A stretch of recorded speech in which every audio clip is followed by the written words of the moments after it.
Hello et bienvenue sur Plouf, le podcast qui part à la rencontre de celles et ceux qui se sont lancés dans le grand bain de l'orientation.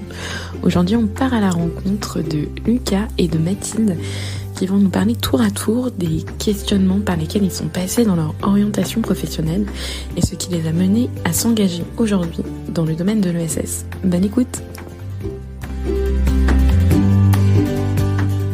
Donc, si tu veux, Lucas, te présenter rapidement et présenter ton parcours, je pense que tu le feras beaucoup mieux que moi.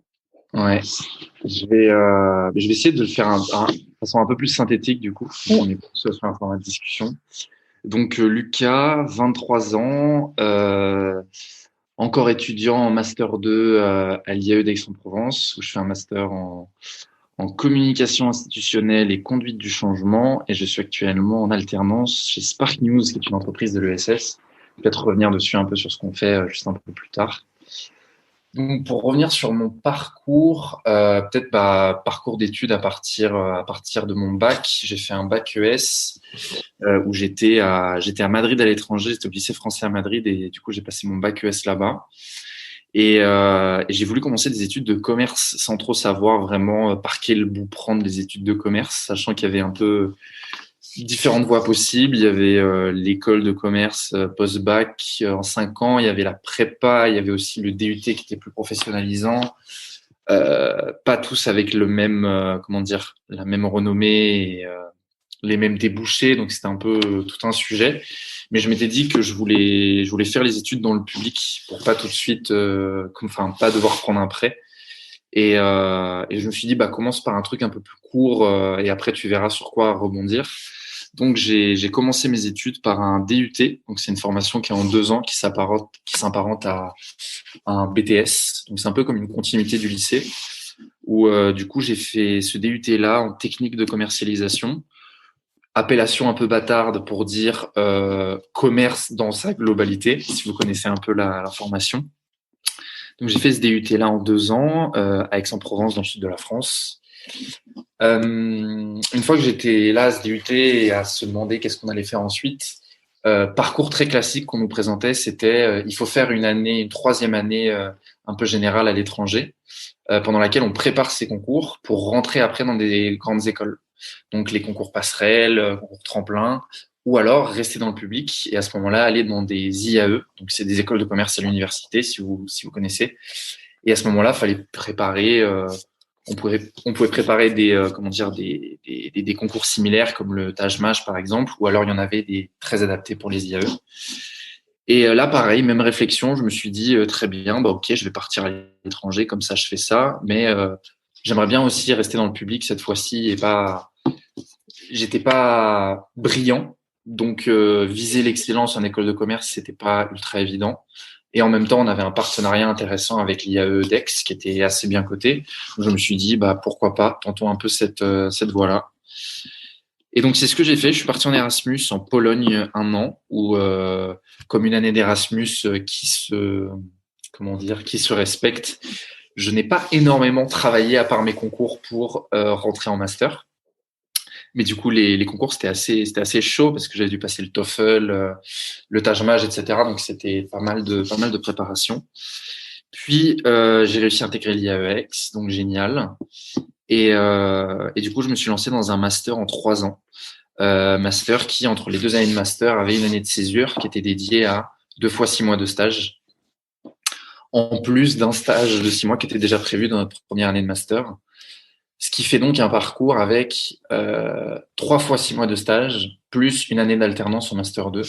Et c'était un truc qui m'avait pas mal plu, parce que je m'étais dit, j'ai 3 ans, et 3 ans à explorer pas mal de choses avec autant de stages possibles. Donc j'ai commencé le Master septembre 2018, avec une année c'était un peu business général, donc je suis un peu revenu dans les fondamentaux que j'avais vus avant. Puis j'ai décidé de me spécialiser dans tous les dynamiques de changement d'entreprise. C'est ce qui m'intéressait au global, mais sans trop savoir exactement ce qui m'intéressait dans les dynamiques de changement à ce moment-là. Et donc là, j'ai fait différents stages du coup. Un stage chez Airbus dans l'équipe qui était chargée de l'évolution culturelle de la boîte. Donc c'est là où j'ai été un peu initié à tout ce qui était dynamique de transformation de boîte, nouvelle façon de travailler, nouvelle façon de fonctionner ensemble, de concevoir la valeur dans l'entreprise. Enfin bref, donc ça a été un peu la grande ouverture vers tous ces sujets-là chez Airbus.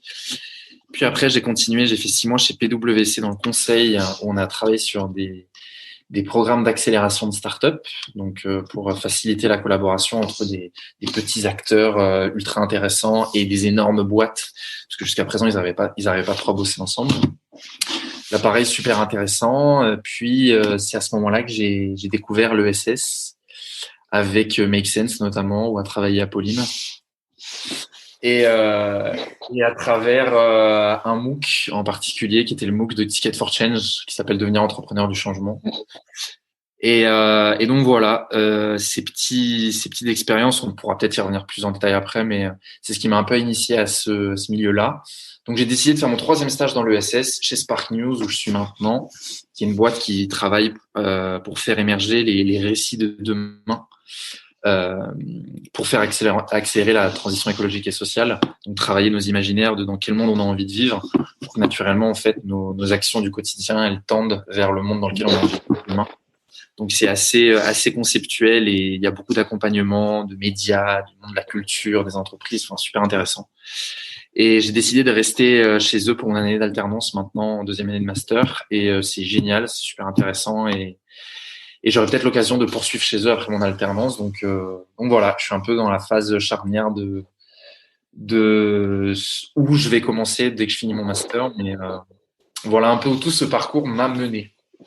Oh, cool. Voilà, dans les grandes lignes. J'ai essayé d'être court et en même temps de raconter pas mal de trucs. Mais voilà, et curieux du coup de savoir, vous, de votre côté, ce qu'il en est. Ouais, Mathilde, je veux bien que tu prennes peut-être la main. Ok, et j'avais pas préparé de présentation en particulier, donc je vais essayer de faire aussi complet que Lucas. Moi, j'ai un parcours un petit peu différent. J'ai fait aussi un bac ES, ensuite une prépa école de commerce en 2 ans. Ensuite, j'ai décroché l'EM Lyon, youhou. Du coup, je suis partie à Lyon. Et donc, en fin de première année, je suis aussi partie à Madrid en Erasmus, 6 mois, enfin non, 5 mois. D'abord, dans cette première année à l'EM, j'étais dans l'association solidaritaire, donc à visée humanitaire de l'EM. J'avais envie de m'engager déjà dans des projets associatifs humanitaires. Voilà, donc je suis partie 1 mois en mission au Togo avec l'association dans la construction d'un collège. Puis ensuite, je suis partie 5 mois à Madrid travailler pour une entreprise qui vend du matériel de fitness. Donc en fait, c'était un poste à tendance commerciale et marketing, puisque c'est ce que j'avais envie de faire en rentrant en école de commerce, de tester le métier de commercial. Et puis en fait, j'ai rejoint ensuite l'année d'après le programme Company Inside, donc parcours en alternance en 2 ans de l'EM Lyon, qui permet d'être à peu près immergé en entreprise à peu près 5 semaines sur 6, 4 semaines sur 5, ça dépend des mois. Donc, je trouvais que c'était super intéressant pour le côté professionnalisant.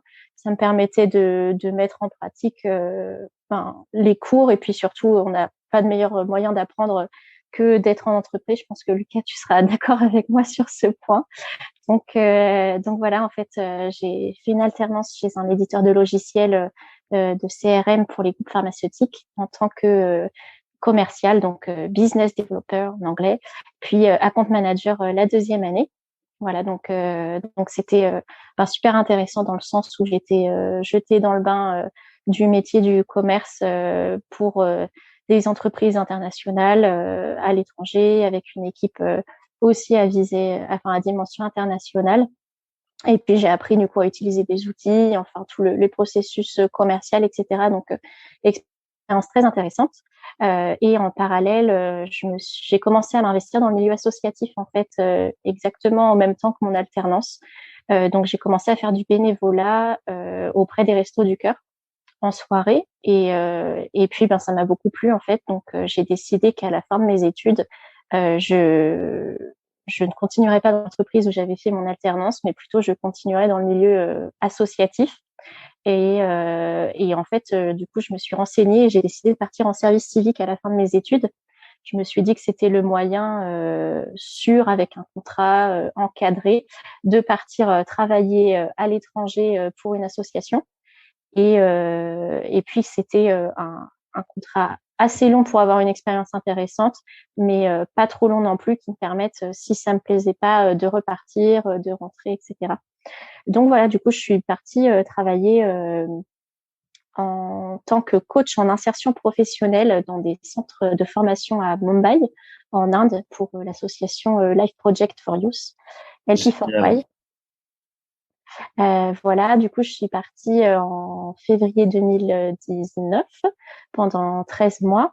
Et puis c'était une expérience géniale. Enfin, je sais pas si on aura l'occasion de revenir dessus, mais en fait, j'ai appris énormément parce que l'association m'a laissé avoir beaucoup de missions différentes en plus du coaching des jeunes dans les centres de formation. Donc, à gérer aussi un peu de partie partenariat, gestion du centre, comptabilité, etc. Donc, très, très complet et très, très formateur, surtout en Inde. Et donc, j'ai décidé de continuer l'année d'après avec la même association. Ensuite, je suis devenue, du coup, coordinatrice de centre de formation et d'une crèche dans la même asso, mais cette fois au Népal, à Katmandou. Et ça en pleine période de confinement, de mars à septembre de l'année dernière. Donc, en plus, on a eu la chance d'être confinés à deux reprises au Népal, en 4 mois. Donc, c'était encore plus challengeant en tant que coordinatrice, mais du coup, très intéressant aussi. Donc voilà. Et donc, la deuxième année, j'étais plus en service civique parce que ça, c'est pas possible de reprolonger. Donc, j'étais en volontariat de solidarité internationale. Voilou. Et puis, je suis rentrée fin septembre, histoire d'être confinée un petit peu en France parce que j'avais pas eu cette opportunité. Donc, c'était quand même aussi à vivre une fois dans sa vie, peut-être deux, on ne sait pas encore. Et voilà, donc je suis rentrée avec toujours la volonté de travailler dans le secteur social, associatif. Donc, je continue mon bénévolat auprès des Restos du Cœur à Lyon. Et puis, j'ai connu Make Sense également. Donc, c'est rigolo, mais par un autre biais. J'ai participé à leur programme Réaction, donc lancé pendant la crise pour venir en aide à différentes personnes touchées par la crise. Et notamment, j'ai été dans les programmes de aide aux personnes sans abri et aide aux personnes primo-arrivantes en France, qui sont les deux thématiques qui me touchaient particulièrement. Donc voilà, pendant 1 mois et demi, j'ai fait du bénévolat en ligne avec Make Sense pour faire des actions pour aider des personnes autour de nous en tant que, du coup, mobilisatrice de bénévoles. Donc, c'était une expérience super intéressante que je vous recommande à tous pour rencontrer des personnes qui sont engagées dans l'ESS aussi et qui ont envie d'aider leurs prochains. Donc, c'est chouette. Et puis voilà, donc d'autres bénévolats en parallèle. Et puis sinon, là, j'ai commencé donc tout fraîchement, Apolline. C'est pour ça que je t'avais pas tenu au courant. J'ai commencé il y a un peu plus de 3 semaines à travailler chez ONG Conseil, donc qui est en fait qui fait du fundraising pour des associations. Donc voilà, c'est encore tout frais. Et ben, ça me permet de rester dans le milieu associatif, en fait, d'aider les assos à se développer, à se faire connaître et puis à trouver plus de donateurs pour pouvoir perpétuer leurs actions. Donc voilà, j'espère que c'était clair.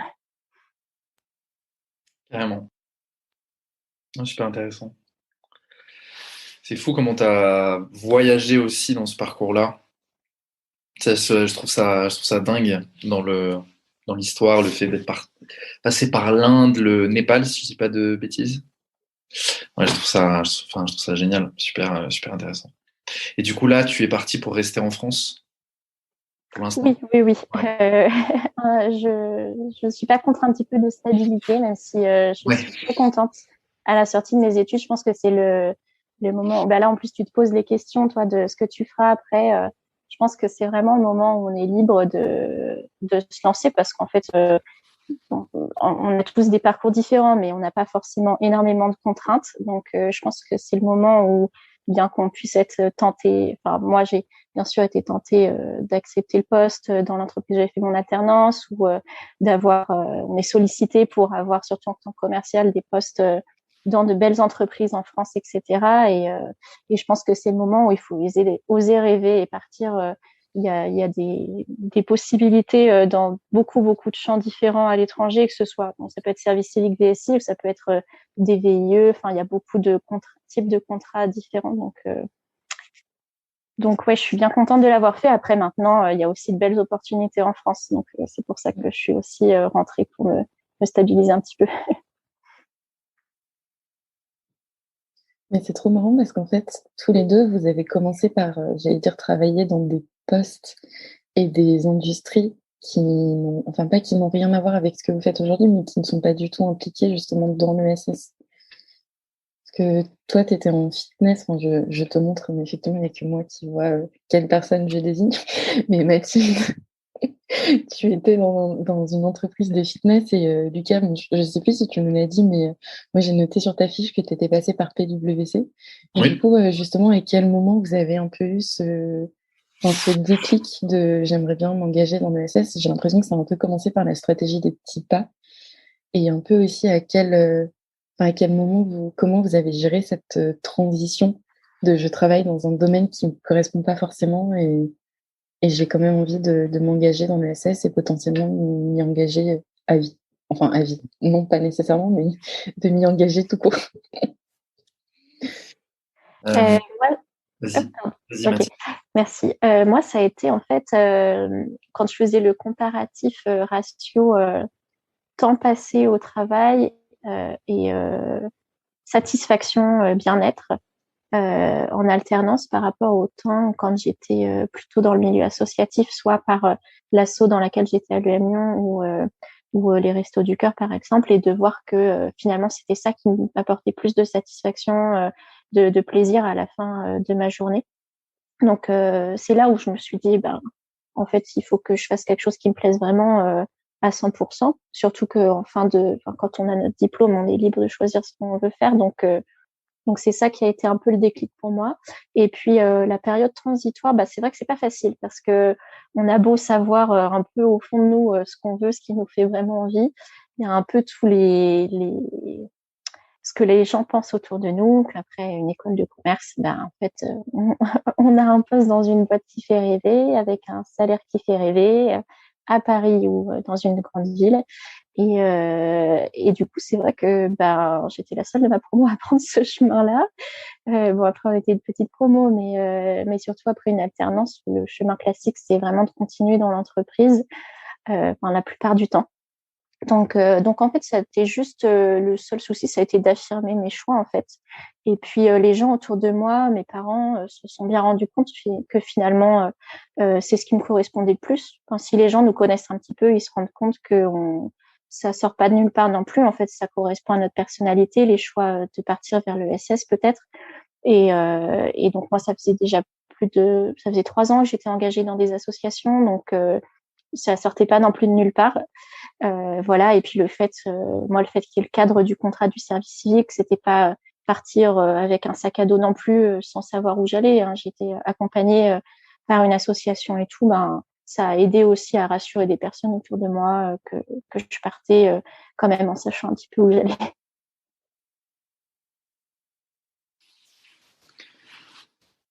Je dirais que il y a aussi pas mal de choses que tu as déjà mentionnées, mais je vais peut-être les reciter. Je commencerai par dire que déjà, je pense qu'avec le temps, on a une connaissance des enjeux sociaux, environnementaux déjà qui grandit petit à petit. Et le simple fait de grandir et de s'informer de plus en plus sur ce qui se passe autour de nous, je pense que déjà ça, sans arriver à le mesurer, c'est pas tangible, mais ça travaille petit à petit sur comment est-ce qu'on se projette, comment on voit le monde dans lequel on évolue, etc. Et un truc que tu as dit qui est très intéressant aussi, Mathilde, c'est comment est-ce qu'on peut être formaté par notre entourage et ce que notre entourage peut attendre de nous. Je sais que par exemple, moi je sais que j'ai beaucoup, beaucoup suivi, pas comme exemple, mais même les conseils de mon père, par exemple, qui lui a vraiment un profil très corporatif dans une grande entreprise, un directeur commercial, enfin bref. Et donc ces conseils étaient toujours précieux. Et je me souviens en fait que petit à petit, en fait, j'ai commencé à de moins en moins l'écouter et à réaliser qu'en fait, ce qu'il disait n'était pas forcément. Enfin voilà, avec de plus en plus d'esprit critique, à un moment donné, je me disais mais non. Et puis en fait, c'est pas forcément comme ça. Et en fait, c'est une opinion et c'est pas la vérité vraie, quoi.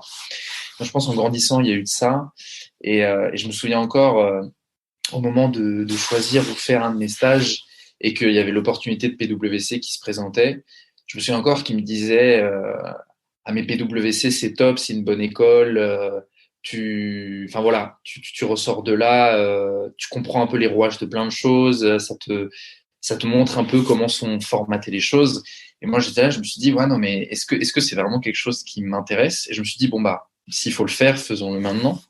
Mais c'est une fois que j'étais dedans et c'était génial parce que j'étais responsabilisé très vite alors que j'étais en stage à la base, ce qui est déjà rare dans une telle organisation. Et en fait, c'est comme je l'avais expliqué à Pauline, à un moment où en fait je réalisais que l'ambiance autour de moi, le rapport au travail des gens autour de moi, la façon dont ils se déplaçaient, communiquaient, s'habillaient et ce qui représentait, ce que chacun représentait dans le travail autour de moi, j'arrivais pas à m'associer à ça en fait. J'arrivais pas à me dire, mais moi quand je travaille, c'est comme ça que j'ai envie de le faire. J'arrivais pas enfin voilà, c'était très pyramidal, c'était quelque chose qui repose beaucoup sur l'image. C'est un environnement à la fois magnifique parce que c'est des grands cabinets de conseil avec plein de moyens qui ont, comment dire, c'est ça qu'ils offrent à leurs employés en fait. C'est des conditions de travail merveilleuses dans des locaux magnifiques. Mais ce qui se cache derrière tout ça après, c'est voilà, c'est une culture d'entreprise très pyramidale où tout le monde est un peu le larbin de quelqu'un d'autre et tout le monde passe sa vie à travailler. Et en fin de compte, quand on finit la journée, on se dit qu'est-ce que j'ai fait? Eh bien, et qu'on remet tout bout à bout, on voit pas trop où ça va, quoi. Ça s'éparpillait, ça allait un peu dans tous les sens. Et donc, je pense il y a un mélange de plein de choses. Il y a eu ma sensibilité aux enjeux socio-environnementaux mélangée à mon, comment dire, le fait que je me suis un peu affranchi du rôle que pouvait avoir, que ce soit mon père ou d'autres personnes autour de moi, de ce qu'ils pouvaient attendre que je fasse, par exemple. Et aussi le fait de voir avec mes propres yeux ce que c'était que la sphère très corporative de structures comme celle du conseil, par exemple. Et bon, aujourd'hui, je travaille dans une petite boîte de conseil de l'ESS, donc je ne veux pas blâmer le conseil en tant que tel, attention, mais plutôt les rouages d'une entreprise qui a 200 000 employés dans le monde, comme PwC, quoi. Donc voilà, je pense que ça a été un peu un mélange de tout ça et, et en parallèle, notre esprit critique qui évolue avec les années et en s'informant et en cherchant un peu à mettre des mots sur ce qui nous intéresse et ce qui nous anime, quoi. Voilà, globalement. Et je rajouterais aussi, je pense que comme tu dis, finalement, l'ESS, c'est de plus en plus quelque chose qu'on connaît, qu'on voit aussi en cours, dont on parle tout le temps. Il y a des associations, des entreprises sociales, il y en a partout autour de nous.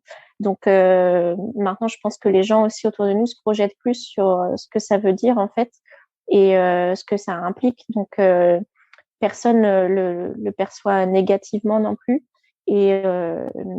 Et voilà, le fait que ce soit de plus en plus connu, je pense que ça peut aider aussi à passer le cap ou alors à faire comprendre aux personnes autour de nous dans quoi on s'engage. Parce que Lucas, tu disais que toi, tu t'étais affranchi enfin, j'allais dire des conseils de ton père, mais justement, quand toi, tu leur as dit que tu voulais t'orienter soit vers des plus petites boîtes ou que tu allais changer justement de milieu, comment tu leur en as parlé, comment ils ont réagi?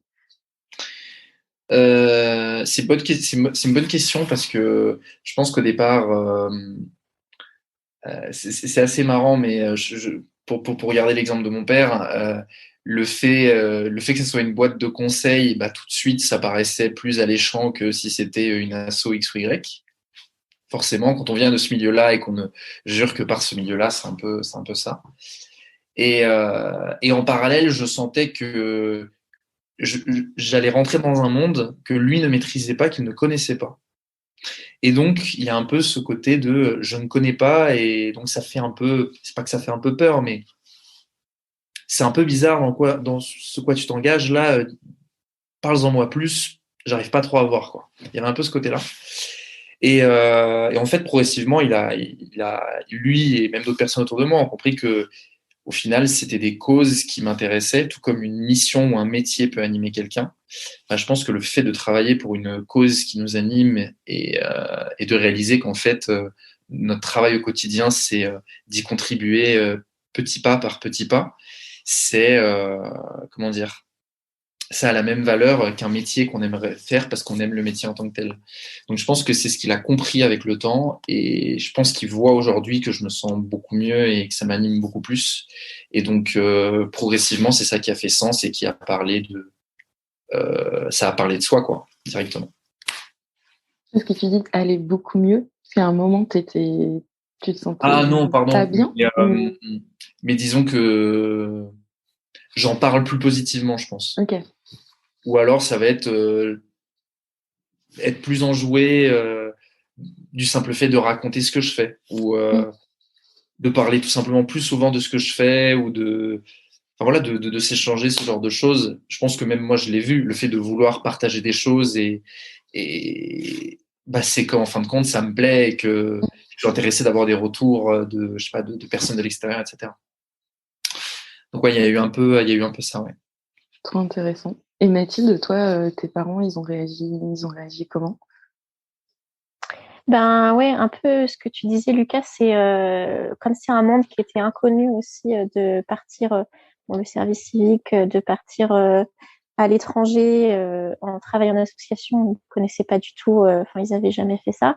Donc ça a été de mettre des mots simples sur d'essayer de comparer. Moi, je suis partie travailler en centre de formation pour jeunes, etc. Oui, c'est un petit peu comme donner des cours, mais il y a beaucoup plus de choses qui se cachent derrière ça. Il y a toute une partie de gestion de centre, etc. Donc, c'était essayer d'expliquer très simplement, concrètement ce que ça voulait dire, de rassurer voilà, sur l'association, ses activités, que ça a été lancé par des Français, il y a tant de personnes qui y contribuent, etc. Voilà, d'une part. Et puis du coup, après, mes parents m'ont toujours fait confiance dans mes choix. Et ils savaient que je savais dans quoi je m'engageais. Donc ça les a rassurés, je pense. Et puis, en fait, comment ils l'ont pris? Ce qui a été rigolo, c'est que ma mère m'en avait jamais parlé tout au long de mon alternance, mes 2 années. Et puis, 2 semaines avant que je parte en Inde, elle m'a dit, de toute façon, je savais, enfin, c'est ce qui te rendait le plus heureuse, ton bénévolat. Donc, il fallait que tu fasses quelque chose comme ça, en fait. Je me suis dit, mais pourquoi est-ce qu'elle me l'a pas dit plus tôt, en fait? Ça m'aurait tellement aidé aussi à m'en rendre compte moi-même, qu'elle se rendait compte que je m'épanouissais pas, en fait, dans ce que je faisais en alternance et que finalement, c'était le côté associatif qui me plaisait le plus. Donc en fait, c'était pas dit, mais c'était pensé déjà. Donc voilà. Et puis ensuite, quand ils ont vu que j'avais aussi même en étant en service civique, j'avais des responsabilités, que je faisais plein de choses, que je m'épanouissais, ça les a rassurés ensuite sur le coup. Donc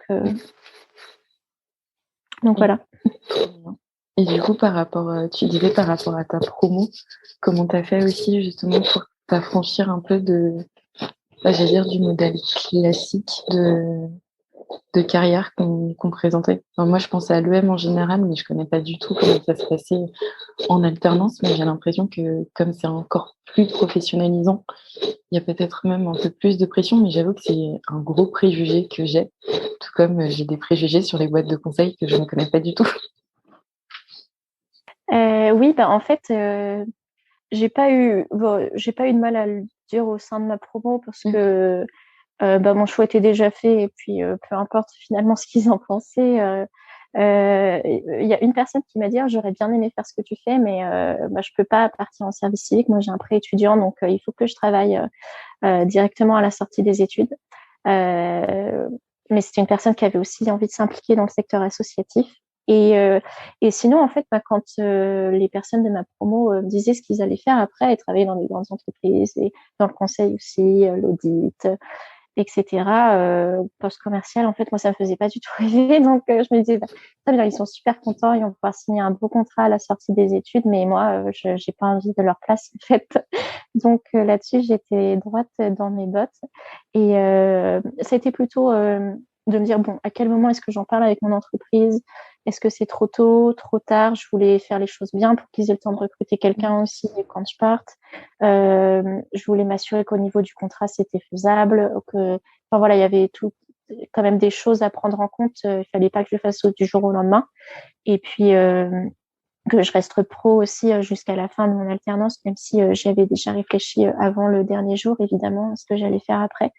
Donc c'était plutôt cette partie-là où je me suis dit, bon, c'est pas facile de se dire, bon, je vais aller parler à la RH ou à mon manager et affirmer que, ok, ils veulent me garder, mais moi, c'est pas ce que je veux et que ça, c'est pas du tout contre eux, mais juste, je ne m'épanouirais pas, en fait. Donc, c'est mieux pour tout le monde.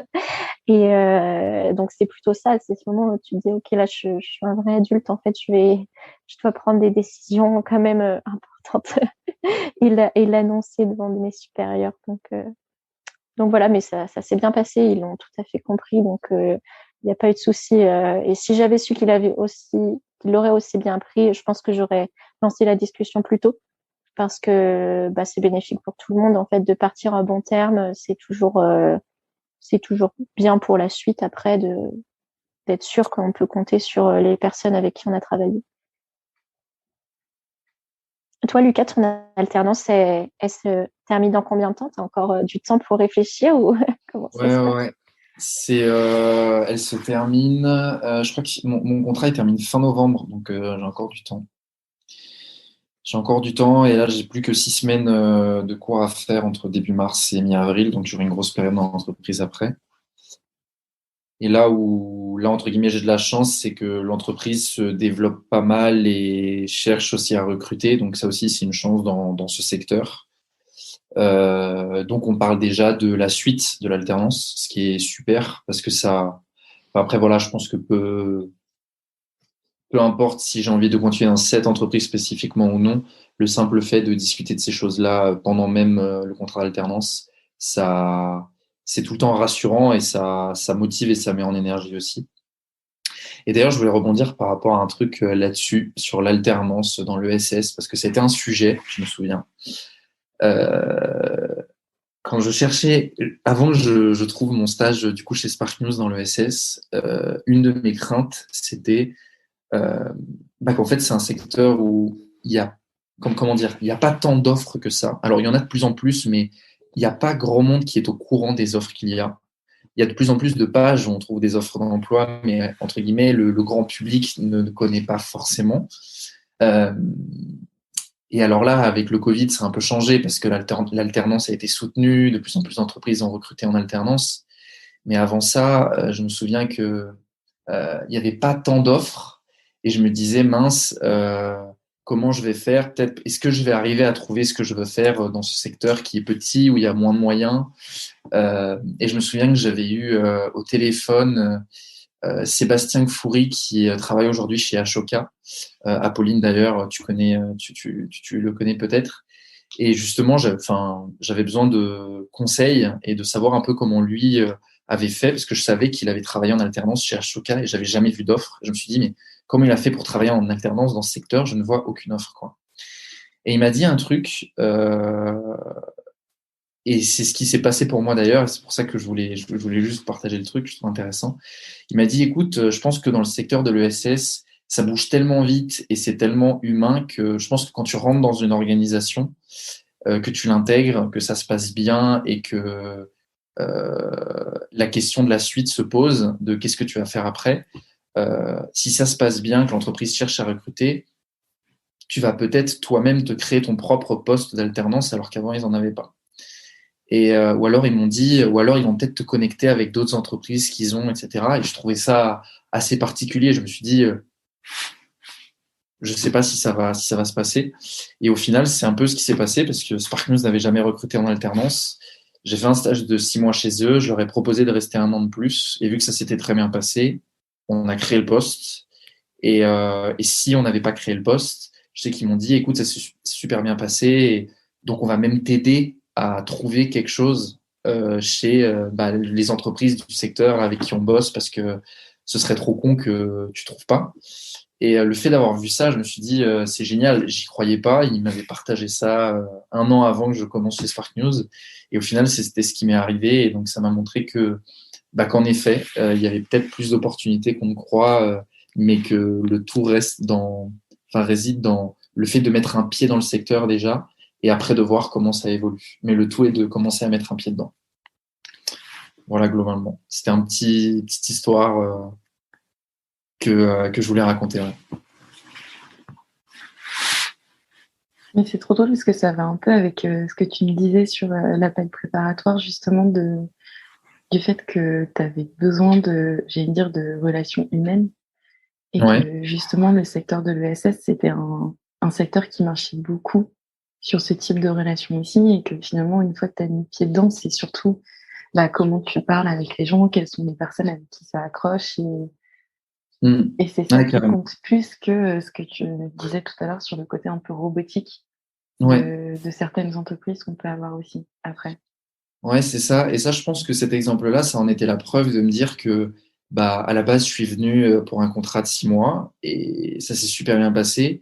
Et j'étais entouré d'une équipe qui, du simple fait entre guillemets, qu'on s'entendait très bien, qu'il y a, comment dire, beaucoup plus d'humains et de bienveillance dans ces 6 mois-là. À l'issue de ces 6 mois, ces personnes-là étaient vraiment prêtes à m'aider et à m'aider à ce qui allait être la suite pour moi. Chose que, avant d'arriver, je me serais jamais dit que ça allait se passer comme ça, quoi. Et c'est là où je me suis dit que j'ai eu de la chance. Il y a eu une création de poste d'alternance géniale. Mais même si ce n'avait pas été le cas, j'aurais eu X personnes qui auraient été prêtes à solliciter tout leur réseau, et etc. pour m'aider à trouver un truc. Et je me suis dit, putain, c'est génial, quoi. C'est vraiment c'est pas tout le monde en fait va donner de son temps pour faire ça. Et je pense qu'après, donc à mesurer forcément, hein, je veux pas dire l'ESS est beaucoup plus humain et bienveillant et le reste pas du tout, loin de là. Mais en tout cas, ça a été un exemple en plus qui m'a montré que c'est vraiment des humains, quoi, tout simplement. Et que le côté bienveillant, il y a des moments c'est difficilement tangible, mais que ça c'en était un exemple qui m'en montrait vraiment la force entre guillemets, quoi. Voilà. Oui, je me souviens, tu en avais parlé aussi, je crois, en parlant de ton entretien. Je ne sais plus si c'était chez Spark News, mais Ouais, entretien chez Spark News, ouais. Oui, alors ça, c'était sujet duquel on avait parlé avec Apolline. J'étais encore chez PwC et du coup, je postulais pour un prochain stage. Et c'est là où j'ai postulé chez Spark News. Et j'avais expliqué à Apolline que rien que pendant l'entretien, j'ai senti beaucoup plus d'humanité que je ne pouvais en ressentir autour de moi chez PwC par exemple, alors que je m'entendais bien avec mes collègues et que tout se passait très bien et que c'était très cordial, etc. Donc c'était pas que j'étais un peu en marge dans l'organisation et que je cherchais à en sortir. C'était vraiment juste des petits signaux comme ça qui montrent que en une visio d'1 heure, je me suis ultra bien entendu avec 2 personnes que je ne connaissais pas du tout, qui avaient un niveau de seniorité différent, et j'étais incapable de dire qui était la chef de l'autre parce que c'était une discussion avec des personnes et c'était pas un échange ultra formel et ultra carré avec des personnes qui étaient là vraiment pour me tester parce qu'on était dans les conditions d'un entretien.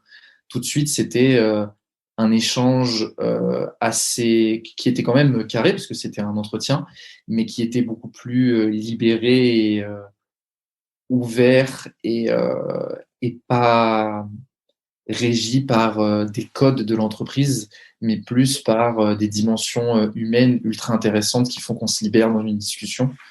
Et j'ai trouvé ça très précieux. Et globalement, après, ça, c'est quelque chose que j'ai retrouvé dans le secteur de façon générale, dans les différentes personnes que j'ai pu rencontrer depuis, différents entrepreneurs que j'ai pu rencontrer depuis. Et je pense que ça, c'est quelque chose de très précieux qui, quand on y est sensible, est vraiment un facteur de motivation énorme. Je sais pas si Mathilde, toi, tu as ressenti ça. J'ai pas tant de de connaissance du secteur associatif et de comment il fonctionne, mais globalement cette humanité là, je trouve que c'est vraiment quelque chose de précieux. Ouais. Oui, je suis d'accord avec toi. Après, j'ai eu quelques expériences associatives. Ça, c'est sûrement pas représentatif de tout le secteur, mais c'est vrai que par exemple dans l'association dans laquelle je suis partie pendant presque 2 ans, on pouvait totalement, manger avec le fondateur qui venait passer dans les centres de formation, avoir des discussions, passer des soirées, des séminaires avec lui, etc. Et être vraiment dans les mêmes conditions en fait de travail, de vie et tout. Donc comme tu disais, qu'il n'y a pas vraiment, bien sûr qu'il y a des personnes référentes lorsqu'on a des questions, etc., pour nous aider, mais il n'y a pas ce côté hiérarchie dans le sens où on aurait peur de s'exprimer ou où on n'a pas le droit de proposer nos idées. C'est ce que j'ai adoré quand je travaillais du coup en volontariat et service civique, c'est de pouvoir proposer des choses qu'on nous laisse autonomes juste à la sortie des études en fait à gérer des choses qu'on n'oserait jamais même après une alternance en fait on nous aurait jamais laissé gérer. Donc peut-être que c'est juste particulièrement dans cette association là, mais c'est vrai que c'était très agréable et en fait voilà de pas avoir besoin de prouver ce qu'on valait pour qu'on nous laisse des opportunités et juste qu'on nous lâche dans la nature. Donc moi j'étais avec des personnes qui avaient des profils super différents et ça fonctionnait très bien parce que c'est juste l'état d'esprit en fait aussi du volontariat je pense où on décide on nous le répète beaucoup mais de lâcher prise d'être tous à égalité et puis d'être super bienveillant en fait avec les idées des autres. Donc ça c'est très très appréciable. Et puis après dans les autres associations effectivement ce que j'ai pu remarquer aussi euh, c'est qu'on a tous notre mot à dire aussi, on peut proposer des nouvelles idées. Finalement, euh, on peut avoir des associations qui sont certaines sûrement rigides, mais je pense qu'il y en a beaucoup aussi qui sont ouvertes en fait à des évolutions. Donc mais chez Make Sense par exemple, c'est ce que j'ai adoré, c'est que en fait le projet Réaction, en tout cas, il évolue juste avec nos idées en fait, que chaque personne peut y prendre part et donc il faut oser proposer des choses. Donc ça c'est super chouette. Pareil là, j'ai rejoint une association La Fourmilière et on m'a proposé d'être référente de Lyon en 5 minutes quoi. Donc en fait c'est dingue qu'on nous propose des choses sans qu'on ait besoin de prouver quoi que ce soit. Donc voilà, je tourne un peu en boucle, mais tout ça pour dire que je pense que c'est vraiment positif en tout cas pour se booster, pour se donner confiance. Et ça, malheureusement, c'est pas forcément perçu lors des entretiens. Les personnes ne vont pas forcément comprendre quand on dit qu'on est parti en volontariat ou service civique, qu'on a eu beaucoup de responsabilités derrière. Donc il faut avoir des exemples super concrets pour le prouver. Mais en tout cas, ça peut être très très formateur sur le plan perso et le plan professionnel aussi. Tout à fait d'accord. D'ailleurs, je l'ai relevé, je l'ai mis par écrit dans le chat parce que je suis ultra d'accord. Qui est ce que on n'a pas besoin de prouver ce qu'on vaut pour qu'on nous confie des projets, des responsabilités. Et je pense que c'est tellement important à ce moment-là quand on est dans les études ou en sortie d'études et que on a besoin de se libérer, se gagner en confiance en nous sur plein de choses, dans notre prise de parole en public, dans la façon dont on va s'adresser à des supérieurs, dans plein de choses. C'est en nous confiant des responsabilités et en étant dans le bain de suite. Alors, il y a des moments, c'est déroutant et ça fait peur, mais c'est ce qui, peut-être pour toi aussi, mais c'est ce qui m'a permis de grandir très vite aussi sur pas mal de sujets et m'aider en fait à avancer. Parce que je pense que la confiance en soi, entre guillemets, c'est tellement précieux et tellement difficile à cultiver que quand on tombe dans des milieux où des personnes nous permettent de la développer, on s'en rend pas compte tout de suite, mais après coup, avec du recul, je me dis, putain, mais c'est génial, quoi. C'est génial parce que c'est pas une chance que tout le monde a eue.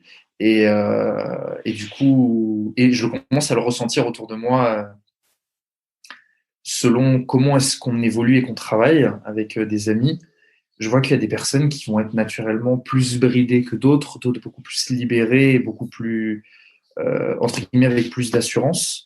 Et je commence à le ressentir petit à petit, ce décalage-là qu'il peut y avoir entre le cadre de travail dans lequel les personnes ont pu évoluer.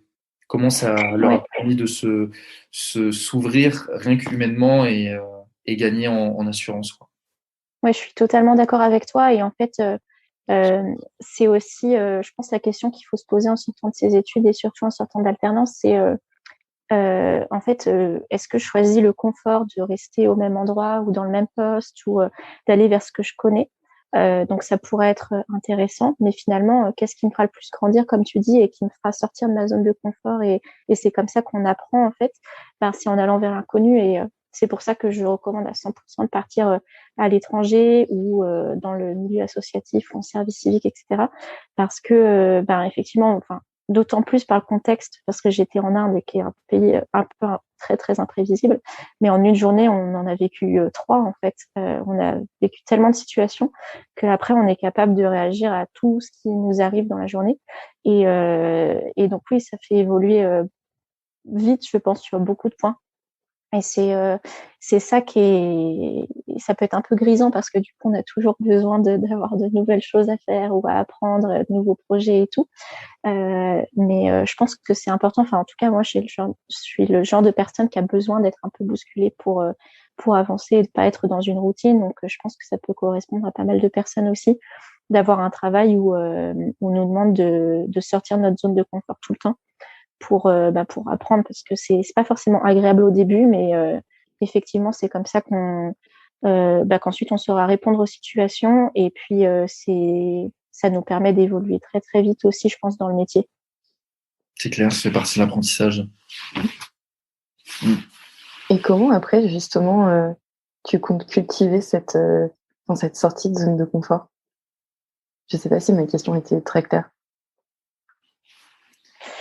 En fait, je pense que moi, en tout cas, je l'ai trouvé en essayant de m'engager dans de nouveaux types de bénévolat en rentrant, pour pas rester sur ce que je connaissais avant de partir, mais essayer de rencontrer de nouvelles personnes, de nouvelles associations. Je vais faire vite. De nouvelles personnes, nouvelles associations, et en fait, essayer d'apprendre de nouvelles choses. Donc c'est comme ça, voilà. Et puis trouver un nouveau travail aussi, c'est sortir de sa zone de confort. Donc, en tout cas, dans le travail que je fais actuellement, on n'est pas à l'aise dès la première semaine, loin de là, et on apprend toujours. Donc, pour le moment, je m'y retrouve sur ces points-là. Et Lucas, je te laisserai peut-être la parole. Tu peux juste reposer la question, Apolline? C'était comment justement vous comptez continuer à cultiver cette sortie de zone de confort? Parce qu'aujourd'hui, on a une zone de confort, enfin, j'allais dire une zone d'apprentissage qui est énorme, et au fur et à mesure, comment justement tu continues à un peu à te mettre dans la merde au fur et à mesure, parce que je pense que c'est de plus en plus difficile justement de sortir de cette zone que tu apprivoises au fur et à mesure. Déjà, au niveau personnel, je sais qu'il y a eu, et c'est ce qui m'aide aussi, j'ai toujours eu tendance à remettre en question les choses en permanence autour de moi. Il y a toujours, on me dit un truc et je dis, ouais, mais pourquoi? Pourquoi c'est comme ça et pas autrement? Pourquoi en fait, en permanence? Et je sais que ça maintenant, ça m'aide pas mal à, même moi, à des moments, je fais des choses d'une façon, et à un moment donné, je me dis, mais pourquoi pas autrement, par exemple? Ça peut paraître être une question con, mais au final, le fait de questionner en permanence les choses, même je le vois, et c'est génial avec l'équipe chez Spark News. C'est marrant parce que on travaille sur plein de changements dans les façons de faire, dans la transition écologique et sociale. Et nous, je réalise qu'à des moments, on a des réticences au changement naturel. Parce que c'est aussi confortable, à un moment donné, de fonctionner d'une façon X et de s'y tenir. Et le fait de constamment s'auto-challenger, à des moments se dire, ok, mais est-ce que là, on fait vraiment de la bonne façon, et au final, on a commencé à faire ça comme ça il y a 2 mois, et si on change maintenant, c'est peut-être pas un peu tôt. Non, en fait, c'est pas grave. Et en fait, je pense qu'on essaie naturellement de revenir en permanence sur ce qu'on fait. Alors, ça consomme beaucoup d'énergie. Et en même temps, donc, quand il y a des choses qui marchent, on essaie de les tenir et de pas trop les changer. Mais néanmoins, je pense que de continuer à se questionner sans arrêt, vu que ce qui guide notre boîte, c'est une mission, se poser en permanence la question de si ce qu'on fait, c'est la meilleure façon de contribuer à cette mission-là. C'est ce qui nous aide en permanence à affiner notre façon de faire, être plus pertinent dans notre approche. Enfin voilà, je pense que c'est juste le questionnement. C'est se questionner en permanence et ça mène à plein de petites actions au quotidien, quoi.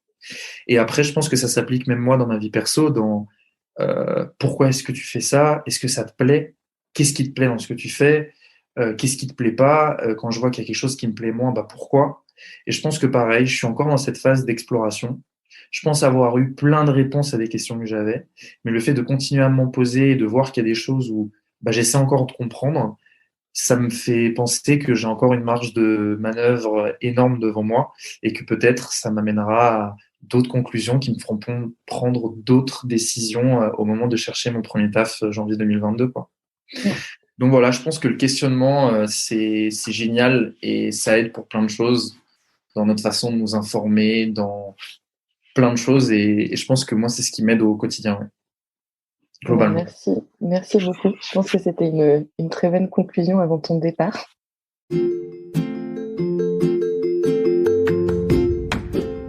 Et voilà, on arrive déjà à la fin de cet épisode. J'espère qu'il t'aura plu et que tu en ressors plus inspiré et peut-être plus outillé pour te lancer toi aussi dans le grand bain de l'orientation. En attendant les prochains épisodes, je t'invite à nous rejoindre sur Substack et sur Instagram où on continue à creuser ces sujets du grand saut ensemble de façon plus ou moins régulière. À bientôt!